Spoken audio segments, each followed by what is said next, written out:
What's good, everybody? Welcome to Whole Views. My name is Corey, and today we're going to be talking about Heretic.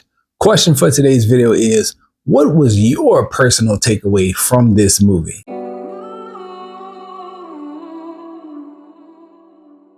I didn't do a top movies of 2024 list like a lot of other YouTubers do, because towards the end of 2024, I missed out on quite a few films. The last one that I was catching up on here in early 2025 is Heretic. Heretic is one that when I saw it, I connected with the marketing on it very quickly. Want to tell those stories, as well as I really thought that it could be a creepy, well-made horror film. And so my anticipation was high. I got called out to work. I work an on-call job, and so I wasn't able to get to the theaters to see Heretic. And I was able to see it here in the early part of 2025. And boy, was I impressed. I really enjoyed the movie. I thought that the direction was good. The cinematography was good.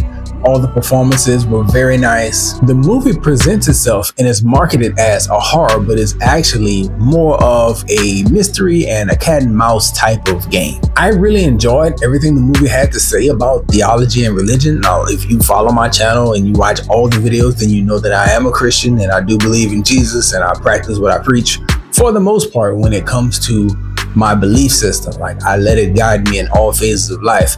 I don't feel like this movie is one that will cause you to question your faith if you are a person of faith. I think more along the lines of it will reinforce you and make you think about it in a different way. So to describe it further without giving too much away, I don't want to do spoilers for anyone who may have not seen it, but it's something that makes you question the way you approach your faith. Maybe I'm reading too much into it, or I'm trying to put a positive spin on it. I don't feel like I'm reaching when I'm making this assumption, but I feel like the direction of the film is to point you more towards the tangible elements of your faith, specifically prayer. Like, most people think I'm gonna pray and then I'm gonna get my needs met like with the snap of a finger, but a lot of the times it's far less magical in the way things happen. It's much more tangible, realistic, and unexpected the way your needs are met through prayer. To me, in my opinion, in my viewing of the film, it kind of makes fun of the idea of faith being this thing of butterflies and rainbows and unicorns. One of my friends used to say it all the time. Like, that's not what Jesus is. That's not what faith is. And this movie kind of points towards that.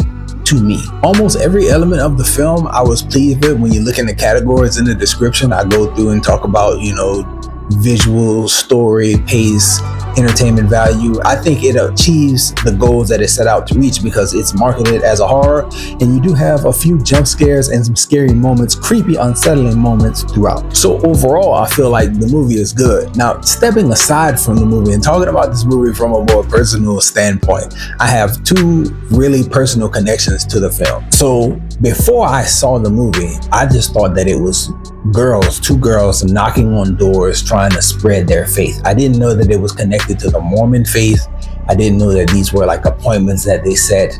That is what the movie is. It was an appointment set to go and meet someone. They went and meet someone. The situation went bad. The reason why I connected, first personal connection, is that back at my very first church that I attended, I was a part of a team that would go door to door, knocking on doors and giving people flyers and inviting people to either a Sunday service or some type of special event that we were hosting at the church.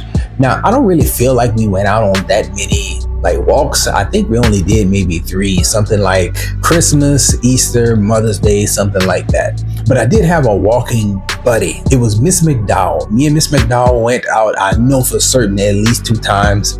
That was my dog. We knocked on some doors, me and her, and it was just a good experience. But when I watched the marketing for the movie, I thought to myself, even Miss McDowell and me knew, when you knock on a door, you never go in anyone's house. It doesn't matter if you know them, because we have a schedule we're trying to keep. We can't go in. Or if you don't know them, you definitely just don't go in someone's house. It don't matter how nice they are or how inviting they are. You just don't do that sort of thing. And so when I saw the trailer, it instantly brought me back to that time period in life where we was knocking on doors, inviting people, as well as I felt so horrible for these characters. Like, why would you go in anybody's house? Did anyone train you to go out and do what you're doing? And so upon watching the movie, I realized, like, oh, this isn't Christians. These are Mormons. And they aren't just knocking on random doors. This person said they wanted them to come by and spread more information to them. And so that brings me to my second personal connection. My second personal connection to the film is that when you go to college, most of the time you're gonna run into at least one professor that is an atheist or dislikes religion in some way. And so my experience, this is 20 plus years ago now, I had my first college professor. He was a very staunch atheist, very intelligent man. He respected all religions. The one that he could not stand was the Mormons. He went through this with us several times as a class. He talked about how he didn't believe in life after death or anything spiritual at all. He just believes like, hey, when you die, that's it. You just stop breathing and you no longer exist. As far as your consciousness is concerned, like that's out the window. There is no soul. He was very straightforward and up and down about that. He was a very, very smart man. He spoke 7 different languages. He had 2 masters, I believe, and 1 doctorate. And again, spoke 7 languages, wrote 7 languages fluently. And he took to Mormonism as if it was a personal affront to his intelligence. And I've never seen or experienced anything like it. But he told us a story of how anytime Mormons come and knock on his door, he will answer and he will bring you in and he will sit down and just infuriate you as he pokes holes in the Mormon faith.